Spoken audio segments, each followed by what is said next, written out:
it's not about you. It's really about your customers. And the more value you give them, the better. And it's going to come back to you. So you got to give before you get. Welcome to Honest E-commerce, where we're dedicated to cutting through the BS and finding actionable advice for online store owners. I'm your host, Chase Clymer, and I believe running an online business does not have to be complicated or a guessing game. If you're struggling with scaling your sales, Electric Eye is here to help. To apply to work with us, visit electriceye.io/connect to learn more. Now let's get on with the show.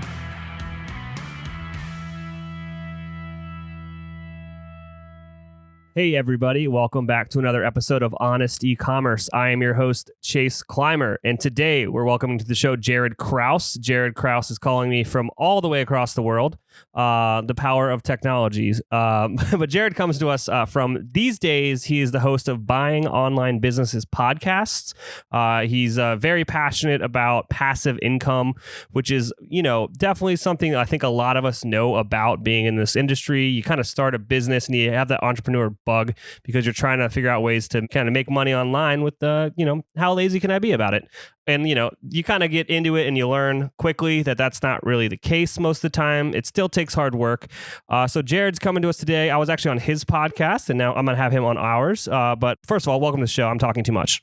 No, man. Thanks so much for having me. And you're spot on with the passive is like, yes, you can have passive income, but some people just really take that way too literally, hey, and want to try and have their website just running without them doing anything. And I like to tell people, semi-passive is more realistic unless you do have a really good team and processes and structure in place. That right there, we can end the episode. Be like, cool. All right. Now you bursted everyone's bubble. That right there is really crucial to know. You kind of get what you give, right? Yeah. Oh, for sure. And that goes through all of life, not just in business. All right. So someone's going to want to know the answer to this question. What is the most passive business that you've come across? As much detail, I guess, as you could share. That's a great question.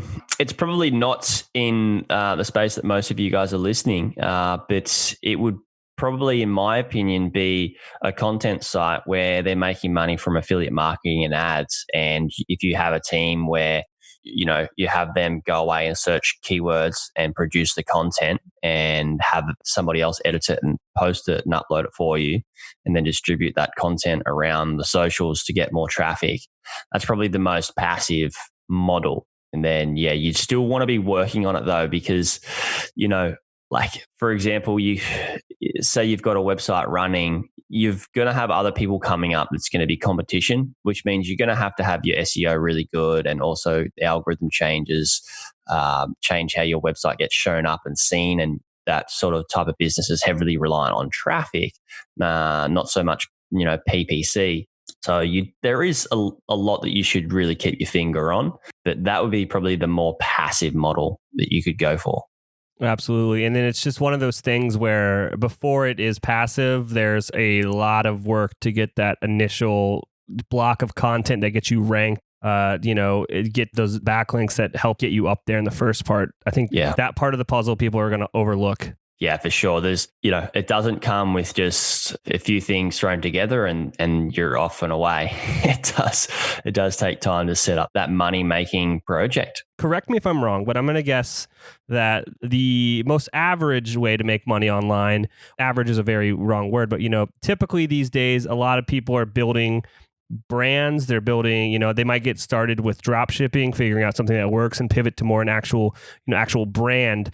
How average of an avenue do you see that being for younger entrepreneurs as far as the workload goes between, being full on in the business and passive? Like, where does it live? With drop shipping or just e-commerce in general? Yeah, I asked like 3 questions in one. I'm sorry.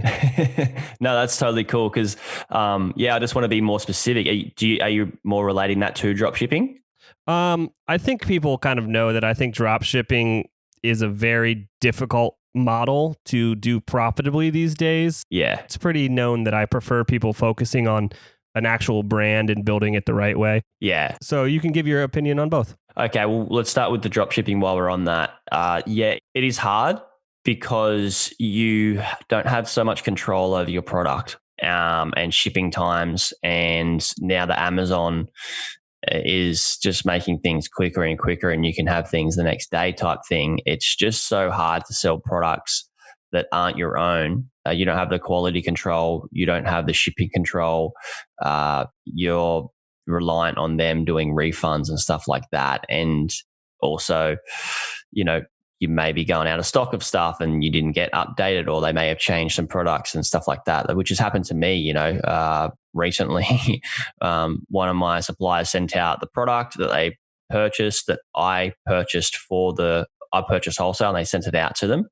And it was a completely different, not a completely different product, but the product had been developed and changed, and it didn't look like the images on the site or what I actually purchased. I didn't even know. So there was a big kerfuffle about that, and I felt actually pretty bad about it. So yeah, there's not that much control over it in the dropshipping space. In terms of running just your own, I call it self-product distribution, because you're buying your own products or you're developing your own products and then selling it on your own website or on Amazon.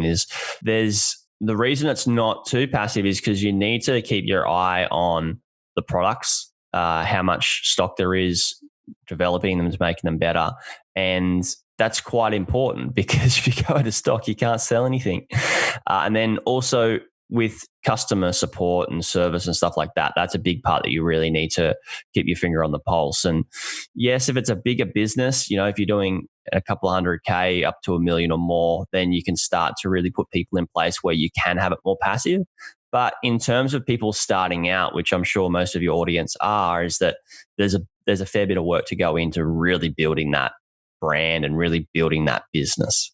Absolutely. So, just to put that into one sentence, you're not going to become a millionaire from standing up a Shopify store and picking a good niche. It's just, those days are long gone.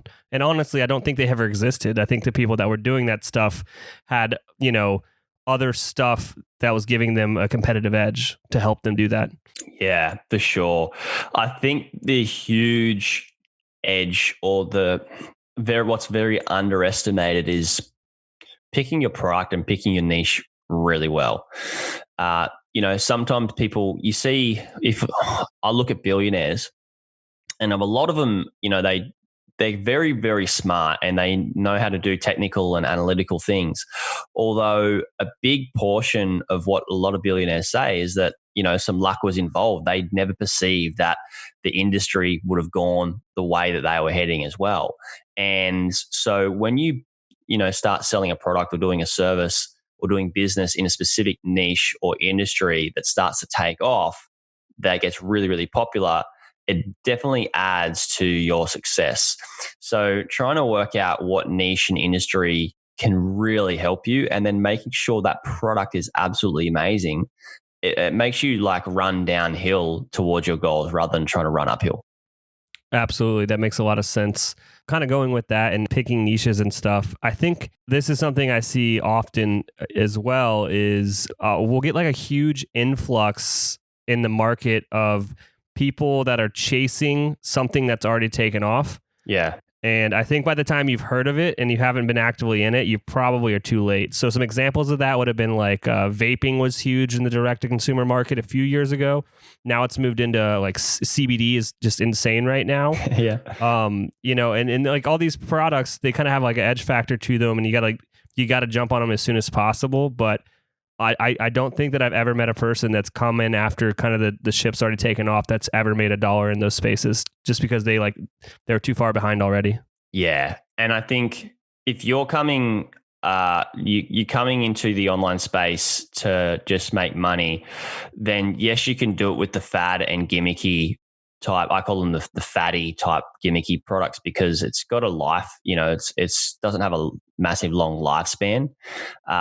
It's better to look, and I say this to my clients who are buying businesses, not just starting them, is that look for something that's an evergreen product, right? And be in business for the long haul rather than just get in because something's hot and you can make money from it, because then you're just going to be sloppy when you're just trying to make money. You're going to be sloppy around your customer service and your product anyway, because you don't actually have the passion and the care for the product being absolutely amazing and really, really good.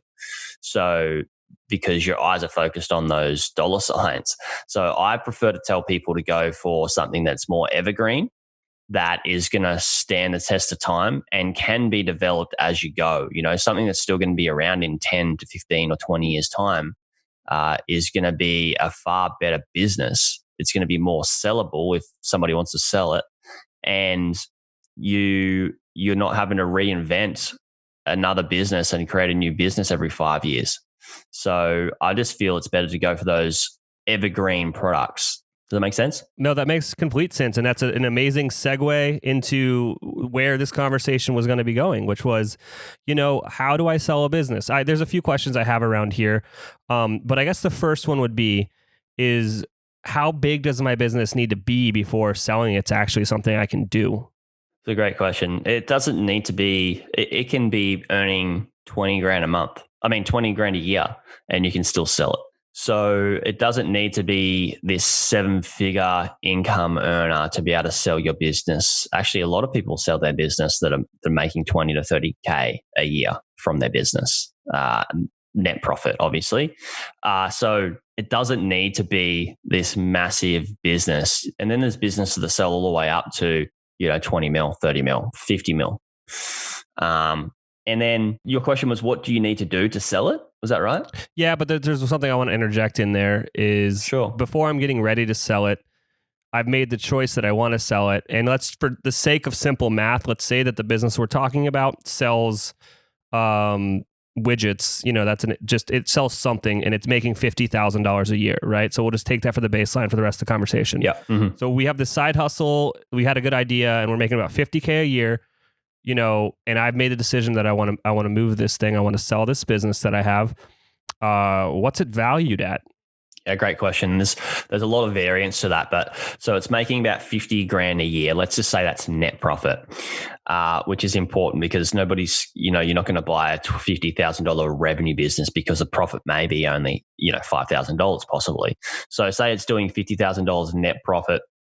For an e-commerce site, the multiple is roughly about 2 to 3 years net earnings. So you could be looking at selling it for anywhere from 150 or 100K to 150, maybe more. Now, that's on average, right? Now, the other variants control the price by how much work is required to run it per week, like in customer support, fulfilling orders, ordering stock, SEO, marketing, blah, blah, blah, all those sorts of tasks.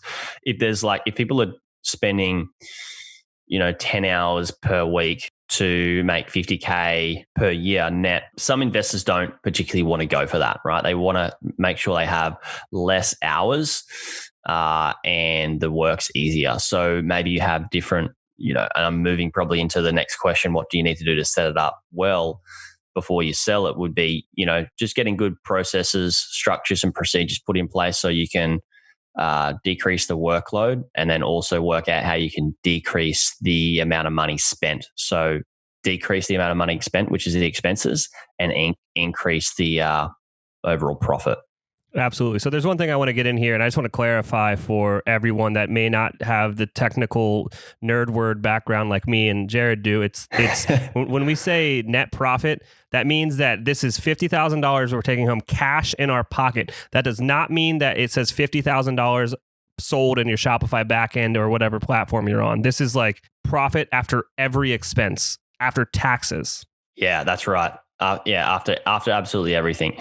Actually, sometimes it can be before taxes. A lot of the case with the different brokers, especially on sites that are kind of sub 200K, it's before taxes. And this is a tricky one in the online space because taxes are going to be different depending on who buys the business, and where they set up the business name, mm-hmm. or they transfer the business to operate through. So you could pay less taxes in a different state in America, or you could pay less taxes maybe in Australia or a different country where you transfer the business over to. So some businesses, they do it before tax. But yeah, that's a really good thing to highlight, is that, revenue is everything that you make. Net profit is everything that you make after expenses. So cash. Yeah. So if this business was ran extremely efficiently, and they're taking 50 home at the end of the year, I'm sure they would have amazing margins, and they're probably looking in between the $100,000 to $300,000 in like what they were actually bringing in. Yeah. Just to like put some more numbers around our made up business. Yeah. Yeah, for sure. You'd be running it. You'd be doing some pretty good margins, and you'd have low CPAs and CPLs, I guess, as well. Let's be honest today. All of your customers are going to have questions. And what are you doing to manage all those questions? Do you have a help desk for your business?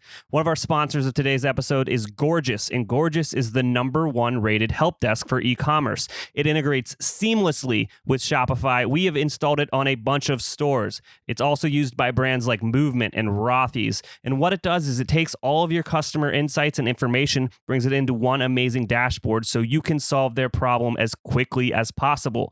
If you want to give Gorgias a try, visit gorgias.link/honest. That's GORGIAS.LINK/HONEST to get your second month free.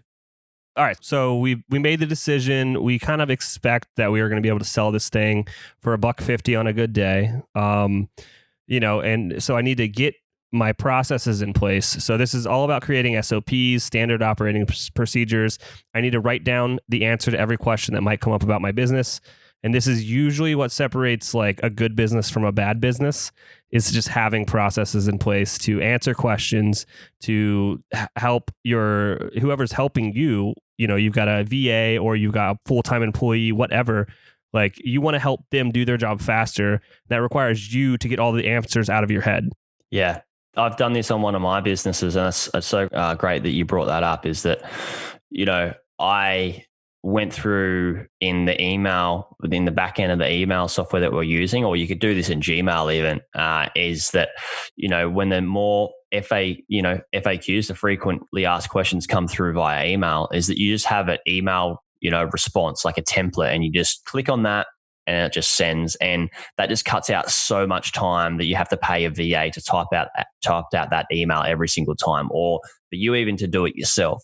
And you shouldn't have to set that up just before you buy the business. You should set it up now so you can utilize that little tool while you're running it, and then sell the business. Here's what I believe everyone should be doing: is you should be setting your business up to sell it right now, even if you never want to. For sure. Because all it's going to do is it's going to take less of the day-to-day out of your business, so you can focus on what you are objectively the best at within your business, like being creative and coming up with this awesome idea. Or maybe you are the best at selling to these wholesale distributors and you need to free up time to do that. Or maybe you are the best at literally, designing the t-shirts for your brand. Like, getting all of this stuff SOP'd out and off of your plate and out of your head is only going to do wonders for your business, and it will get you in it. One day, if you do want to sell it, you already have all the work done. But getting up to it, some people get to this point in the business, and there's a book out there. Oh shit, I'm gonna forget it, but it's about kind of scaling an agency this way. I will put it in the show notes because I can't believe I'm drawing a blank. It happens to me all the time. Yeah, it's about processing out your business to where it kind of runs itself without you involved. And then it's like, this is where most business owners realize they don't want to sell their business anymore because it's no longer a headache. And you just keep it because it's an asset that's cash flowing. Yeah. And it is, I totally understand how scary it is to start outsourcing. And the paradigm shift people need to make is that there are people out there that can do the tasks that you're doing better than you, and you can pay them less than what you would probably have to pay yourself to do them as well. And it just, getting that off your plate means that you can finally start chunking up and start working on more higher level tasks that are going to be high income producing tasks to allow the business to earn more money, rather than like designing t-shirts and doing customer support and stuff like that, when you could be taking the business in a totally different direction. You could add tens of thousands of dollars, if not more, to the total revenue or the income of the business. So it's more about like, how can you get these lower level tasks off your plate, even though it's going to cost you money in the short term. It's going to allow you to work on bigger tasks. And this is where you need to be a visionary, allow you to work on bigger tasks. So you're going to allow to bring in more income for the business. than what you may be paying somebody to design some t-shirts or do customer support. Before we move on, there's the one thing I want to burst is this idea of teaching someone how to do this is going to take me longer than just doing it. That's the worst outlook on growth ever. You need to get it off your plate anyway. Even if it takes them twice as long, you need to focus on other stuff. And there is the mindset shift of task switching. Like you literally can't focus. You can't multitask. It's impossible. You need to get over that mindset and just start getting stuff off your plate and freeing it up for that stuff that you have to be able, like that you need to do to grow that business. Yeah. Something that I've been implementing at the end of last year and of this year is just setting time aside to think. Like when you've got so much, and I see this so common, it was very common for me, that business owners will have so much on their plate that they just go, and they finally finish, and then they've got to go away and cook dinner, clean the house.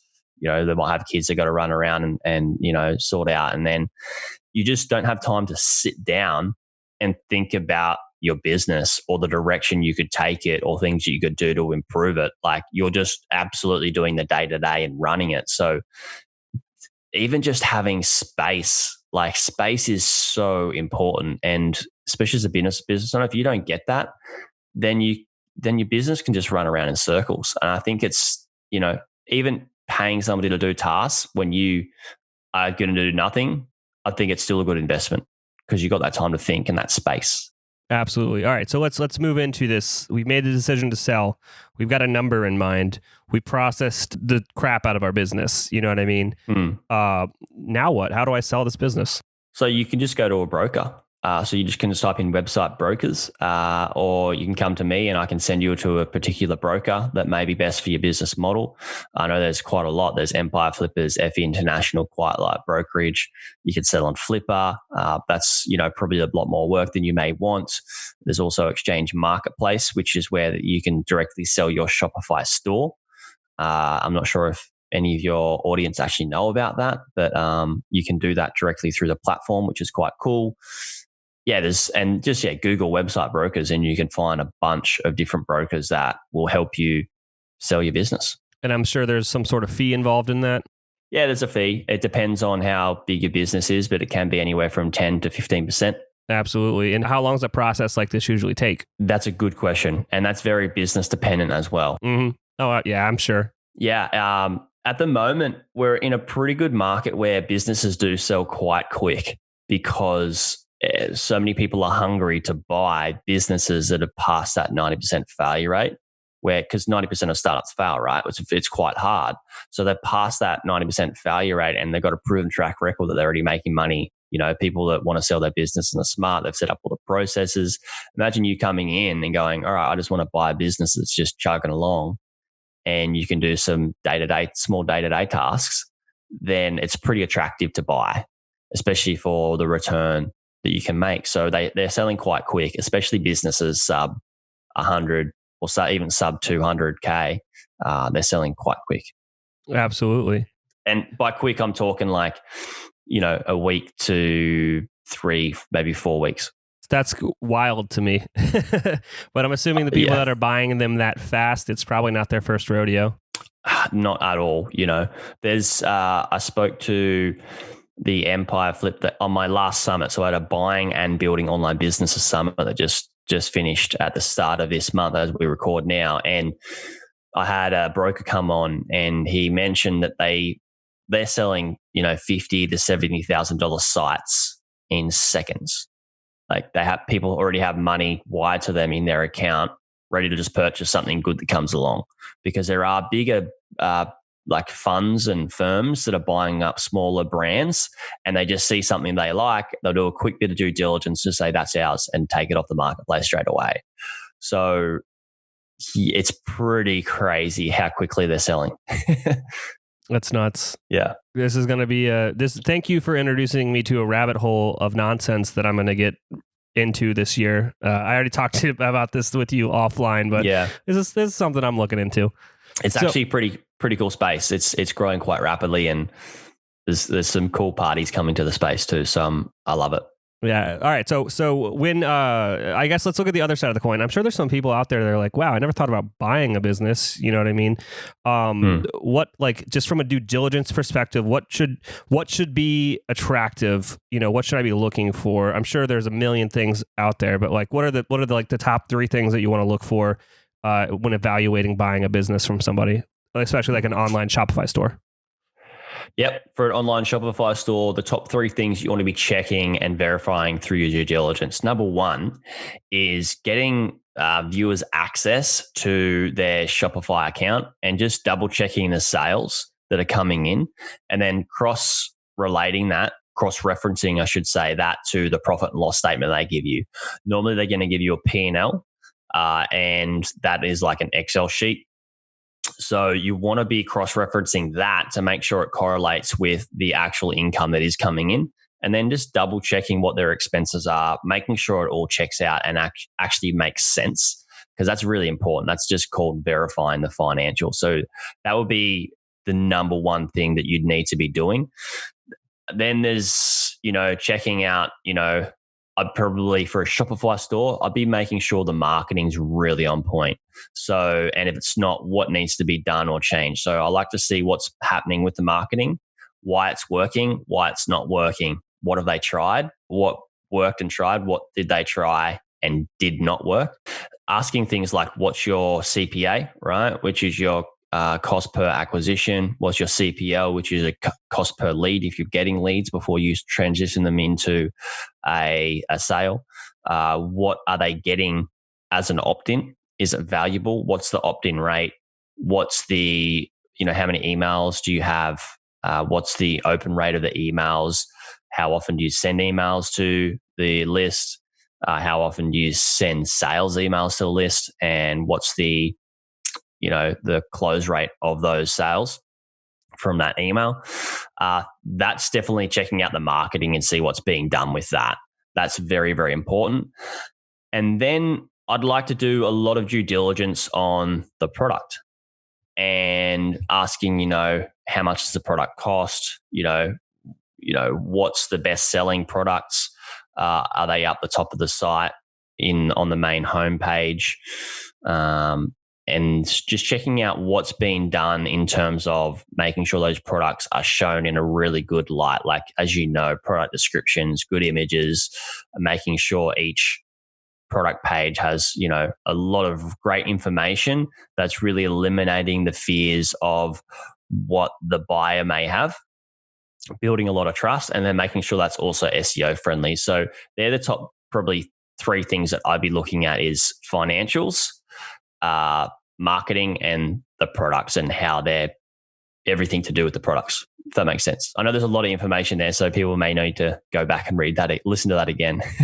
No, yeah, there's a lot there, but it kind of translates over to make sure you know what they're doing, and then make sure that you understand that you can either do it better or improve the process, because you don't want to buy one of these businesses and just have it be stale.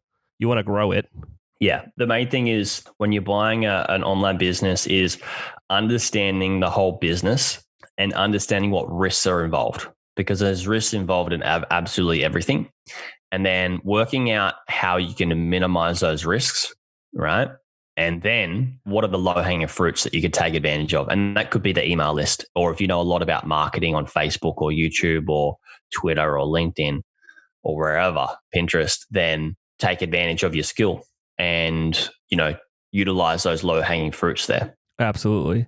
Jaryd, thank you so much for coming on the podcast. It's been so much fun talking to you about this industry. I was just on his last week. I don't know when that will come out, but I'll definitely share it with the email list as well over here.